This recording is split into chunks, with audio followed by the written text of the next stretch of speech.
Welcome back to Combat Mission Cold War, where we are going to put a Soviet forward security element through our company challenge.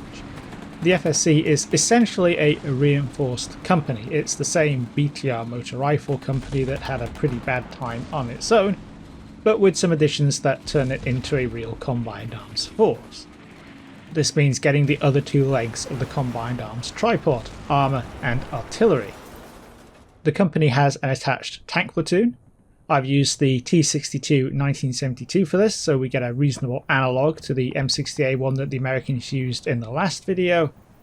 Then we have both a heavy mortar and a medium howitzer battery in support. That's 6 120mm mortars and 6 122mm howitzers. On top of that we have an air defence platoon, which consists of 3 Igla manpads in a BTR. That's not going to be that useful in our test because there isn't an air threat. And in addition to this, I've had to attach a forward observer team because nobody in the FSE is actually important enough to call in the howitzers. The artillery is the obvious game changer here. The only indirect fire support we've had thus far in the company challenge has been the on-map 81mm mortars used by the Americans. The Soviets are not only bringing bigger calibers across the board, but 4 times as many tubes. In combination with the addition of tanks for direct HE chucking, and that is an addition, not a replacement like it was with the Americans, I think this is going to go very differently to the unsupported pure BTR company run. There are some limitations on the use of artillery in combat mission though. Soviet artillery is supposed to be centrally directed. The batteries get a fire plan from on high and implement it. They don't sit around waiting for company commanders to ask for help. Invoking this in combat mission means dealing with some of combat mission's limitations. While pre-planned fire missions are possible, individual batteries can essentially only hit one target with one ammunition type. Switching between smoke and high explosive or changing targets means spending valuable time redirecting or even restarting missions. With the inflexibility of Soviet artillery modelled in combat mission by response times of 10 or even 15 minutes, that is somewhat prohibitive. One solution to this is to add some target reference points, which would speed things up, but that starts to raise questions about whether I'm adding more and more parts to a Soviet company here to make it function as I think it's intended to function, instead of using it out of the box like I have been with the Americans. Ultimately, I've decided that although TRPs make sense in context, I haven't added that context to previous runs, and adding things for context is a good way to fall down a rabbit hole. I've already added mortars, artillery and an FO to the out-of-the-box forward security element TOE in combat mission. I can make do with a simplified fire plan. Speaking of, what I'm going to do is hit the back of the farm complex with the howitzers, a medium max mission on a line through Bravo and Charlie. At the same time, I'm going to dump the mortars onto Alpha to cover the break-in. I'm not going to use smoke. On top of the problems of switching up missions, the main enemy anti-tank threat, the Dragons, have thermal optics which can see through it anyway, and smoke is obviously a two-edged sword. I want to be able to use the T-62s to delete enemy positions, and any kind of obscuration is going to mess with the line of sight I need for that. Unlike last time with the BTRs, I'm going to try and keep my force all together. I'm going to hit Alpha, garrison it with the weapons platoon, then punch the right side of Charlie and clear my way through from right to left to get to Bravo. The FO is going to stay back in the woods and hopefully be able to adjust the artillery about. Last time with the Soviets, I made the mistake of splitting up my force. This time, I'm going to keep it together. That's going to mean more congestion, but I'm going to have mass, and hopefully the artillery will prevent the defenders from being able to punish me for that. The battle starts with the mortars and the artillery going in. Between them and the usual difficulties of ATGMs engaging fleeting targets, the entire company, without the FO who's having a picnic in the woods, makes it across the gap into the valley on the right as usual. It takes the mortars 7 minutes to expend all of their ammunition. By the time the final bombs are dropping, 2nd Platoon is rolling up to buildings A1 and A2, supported by the T-62s. Somewhat surprisingly, for a position that has been hit by 180 120mm mortar bombs, there is still resistance. 2-1 dismount, catching a little suppression from the last of the bombardment, and rush forward to where the hedge outside building A1 would have been if it hadn't been stripped away. Pausing there, they come under fire from the bottom floor of A8 across the road and take a couple of casualties. Their BTR shoots back, and on the next turn I'm able to target the offending building with the tanks and shut the survivors down. At the same time, 2-3 stack up outside A1 and finish off the lone remaining member of one of the defending Dragon teams cowering inside. That's good news. That Dragon was in position to cover my approach route on the right and could have engaged if it hadn't been suppressed by the mortars. The other Dragon is out there though. I've sent 2-2 straight up to building A2 in their BTR, where it's exposed to buildings B1 and B3. There are 1-2-2 rounds falling in that area, but they're evidently not enough to put off the Dragon Gunner, who puts a missile straight into 2-2's vehicle. That's a problem for later though. First platoon comes up and storms into the right side of Alpha while second occupies the front edge. That gets the L shape covering the courtyard online, but there's no more resistance. Alpha is clear. This has been pretty fast. It's obvious Alpha is secure about 12 minutes in. I'm already bringing the tanks round to cover Charlie, with 3rd platoon trailing them down the slope. The back of the farm complex is steadily disappearing. The howitzers have loads of ammunition and HE is just raining down, reducing building after building to rubble. I don't have to worry too much about the Charlie corner that caused so many problems last time because it's just getting demolished, as is the troublesome central Charlie block. Nevertheless, 1-2 comes in the fire from building C3 as it checks the far side of Alpha. That gives the T-62s something to shoot at, and the enemy quickly suffer a change of perspective, but not before they take half of 1-2 out with a well-placed 40mm grenade. With the first Charlie block getting a good dose of 115mm HE and machine gun fire from the tanks, I bring 3rd platoon round behind them and remount most of 2nd platoon. 2nd is down a BTR, so I can't transport all of the dismounts. First squad took a couple of casualties in the break-in, so I leave them behind to hold on to Alpha and send the remaining 2 BTRs to join the attack on Charlie. This isn't just about maintaining momentum and making sure I give the attack enough weight. I'm also bringing up the weapons platoon and the FSC HQ element. This is going to simultaneously get them out of the open, reinforce my grip on the objective, and get the ATGMs up, but they need space. Alpha is pretty damn congested already, so 2nd platoon needs to go to make room. Even then, everything is very bunched up. There's not an infinite amount of space where the BTRs can be masked from the Dragon team over in Bravo, and it has better angles than I'd judged. The HQ team is just struggling out of their BTR when it eats a missile. The FSC commander himself survives and scurries off into a building, but his command vehicle is out of action. That corner of Bravo is starting to annoy me, but I need to avoid getting sidetracked by it and diluting my attack on Charlie. By this time though, the back of the farm complex is starting to look like the surface of the moon, and as I close in I'm going to need to lift the artillery. So I order the FOs to take a break from whatever they're getting up to in the woods and start redirecting the howitzers onto the closer corner of Bravo. Meanwhile, there isn't much left of Charlie to clear. I've extended 3rd platoon round to the right, but it's going to make more sense to hit the closer block first, so I bring 2nd platoon round to storm building C2 with an eye to clearing through to the far end. Because the platoon commander is riding with 2-3, that means that 2-2 is up.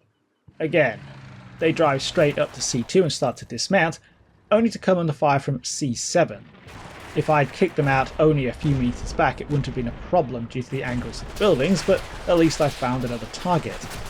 The tanks immediately light building C7 up, though 2-2's BTR reverses back on its own and eats an M72 Law for the trouble.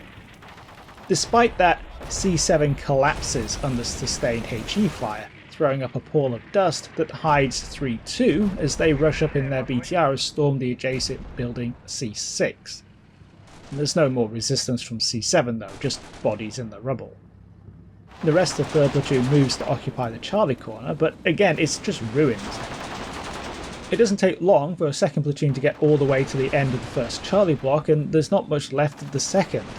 The howitzers have finally run out of ammunition and left the Bravo corner with the confirmed Dragon team huddled in their own devastated moonscape. That's no excuse for getting overconfident though, and courtesy of new and wide fields of fire, the tanks hammer what used to be Building B3 from a distance. That puts an end to the last scrap of resistance. The entire defending platoon is out of action. By the 29-minute mark, the FSE has secured the farm complex, and I start spreading out and redeploying the tanks and ATGMs to put together a coherent anti-tank defense. This is a little hampered by all the destruction, but the counterattack doesn't turn up for another 10 minutes, so I have plenty of time to consolidate. When the enemy reinforcements do arrive, they get a warm and immediate reception. One of the AT-7s nails the M60, then the T-62s mop up without any problem at all. The battle ends in the 41st minute as the AI surrenders. I've taken 13 casualties in total, plus 3 BTRs.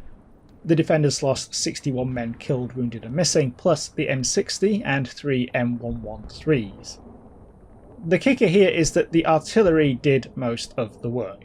The FO registered 32 kills, so literally half of the enemy casualties. In some respects this shouldn't be that surprising given the state of the objectives by the end, but it does raise some issues. Most notably, I used up all of the ammunition available. That means that this one reinforced enemy platoon soaked up 420 122mm howitzer shells and 180 120mm mortar bombs, and the FSE now has to either replace its expended supporting batteries or keep going without their support.